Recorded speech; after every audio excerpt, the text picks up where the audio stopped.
Aman Benson. Le journal des stratèges. Boris Kalt.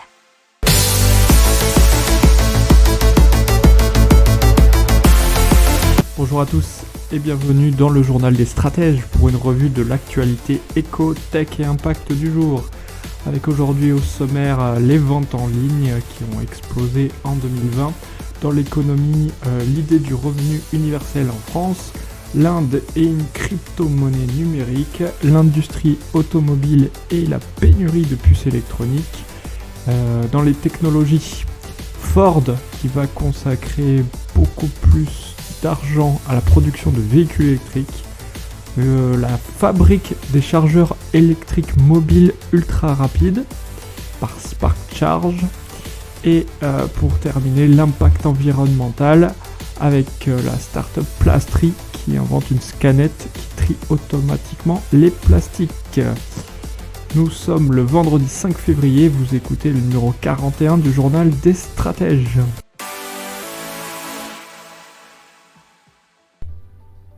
Allez, c'est parti avec les ventes en ligne qui ont dépassé les 10% du total du commerce de détail et plus précisément 13,4% alors que c'était seulement 9,8% en 2019. Alors le e-commerce des produits, juste les produits, plus de 30% en 2020 alors que ce qui est les ventes de détail en physique baisse de 4% selon la Banque de France. Le marché des transactions totales sur Internet n'a gagné que 8,5% l'an passé. Il est à 112 milliards d'euros. La croissance était de 11,6% en 2019, mais ce sont les services, c'est pour ça qu'on va séparer les produits des services, qui ont fait plonger les ventes en ligne, puisque les voyages, par exemple, ce segment a été amputé de 47%. Les ventes de biens matériels, de l'alimentation aux meubles ont explosé puisqu'elles ont grimpé de 32%. Ce qui est pas mal, alors que les services s'affichent en baisse de 10%. Logique pour même raison les voyages. Les vainqueurs, ce sont les sites marchands traditionnels. Leur chiffre d'affaires a gagné 53%, avec des pics à 100% pendant les 2 confinements. Les livraisons à domicile se sont accélérées ainsi que le click et emporté, et ainsi que le drive. Les places de marché ont progressé de plus de 27%, soit 2 fois plus vite qu'en 2019. Et apparemment, les habitudes prises pendant les confinements ne sont pas abandonnées quand la situation sanitaire redeviendra normale. C'est de moins ce que pensent des experts. Alors, le classement des sites les plus fréquentés, vous avez normal Amazon, Cdiscount et la Fnac, mais juste derrière, Vinted qui pointe son nez juste devant Carrefour.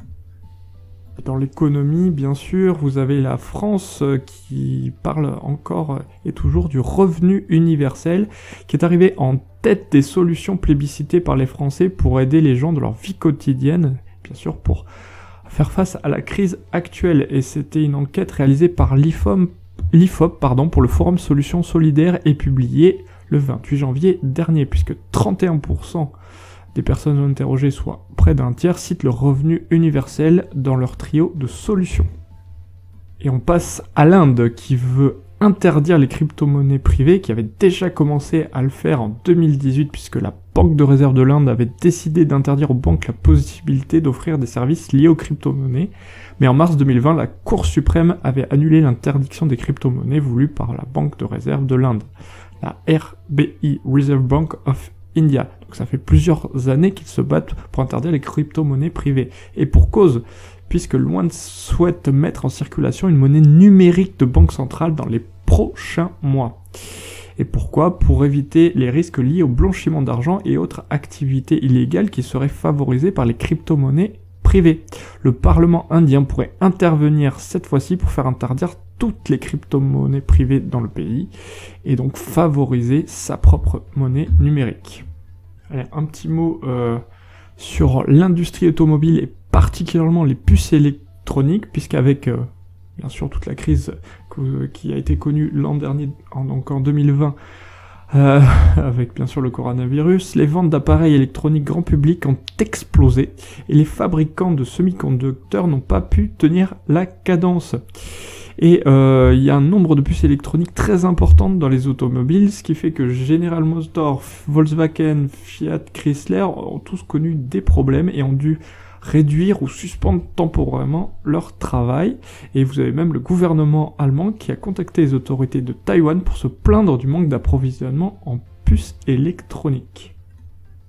Allez, dans les technologies, c'est parti. Ford qui va consacrer désormais plus de 22 millions de dollars, soit 18,4 milliards d'euros à la production de véhicules électriques d'ici 2025. Et environ 7 milliards supplémentaires seront destinés aux voitures autonomes.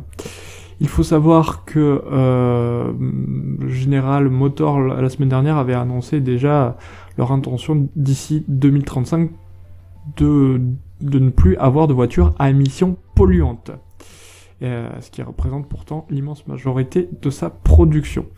Et donc vous allez avoir un fourgon électrique chez eFord Transit, ainsi que la Mustang Mach-E bien évidemment. Et on a des chiffres à l'international, puisque en 2019, 2,6% des ventes, c'était des voitures électriques dans le monde, selon l'Agence internationale de l'énergie. Mais bon, on a bien vu qu'en 2020, il y a eu une très très grosse accélération. On passe à Spark Charge, qui est capable de redonner une autonomie de 25 km en quelques minutes. C'est un chargeur électrique mobile ultra rapide. Ce chargeur de batterie peut être utilisé par n'importe quel service de dépannage ou à la demande, des loueurs de voitures ou encore les gestionnaires de flotte de voitures. Une application mobile nommée Boost EV est directement en relation avec les utilisateurs et fournisseurs de modules de recharge, puisqu'elle a été aussi développée par Spark Charge. Ce sont des batteries cylindriques lithium-ion avec une capacité totale de 3,5 kWh. Une tension de 500 volts, 40 ampères, une autonomie de 1,6 km en 60 secondes. On peut aller de 7 kWh à 17 kWh, soit 100 à 120 km d'autonomie. Une version plus compacte pour les particuliers est en cours de développement et donc sera en production très prochainement, et je suis bien sûr qu'elle sera utile à beaucoup de monde.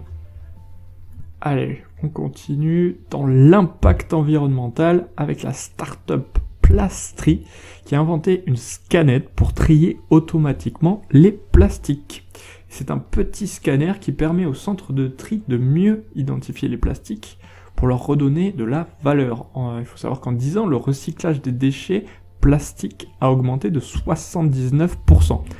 60 millions de tonnes de déchets plastiques sont produites en Europe sur une année.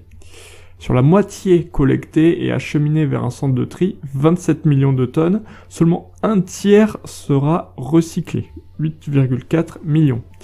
Donc le premier prototype de Plastri est arrivé en 2019 et il permet l'identification des plastiques qui est réalisé par spectroscopie, c'est proche de l'infrarouge apparemment. En pressant la gâchette, un signal lumineux est envoyé contre le déchet. Chaque type de plastique va filtrer différemment ce signal, ce qui va permettre sa juste identification. Le nom du plastique s'affiche clairement sur l'écran de la scannette et en un clic, le nom du plastique scanné s'affiche donc à l'écran. Ça a apparemment 8 heures d'autonomie environ. Cette technologie pourrait à long terme être intégrée dans des portiques ou sur un robot afin d'équiper des centres de tri plus conséquents. Et on espère qu'un prestataire français pourra la fabriquer en grand nombre, et c'est donc Plastri. Voilà. C'est tout pour aujourd'hui, j'espère que vous avez apprécié ce journal. Je vous souhaite une excellente journée et un excellent week-end. Et d'ici là, je vous dis à lundi. Ciao ciao.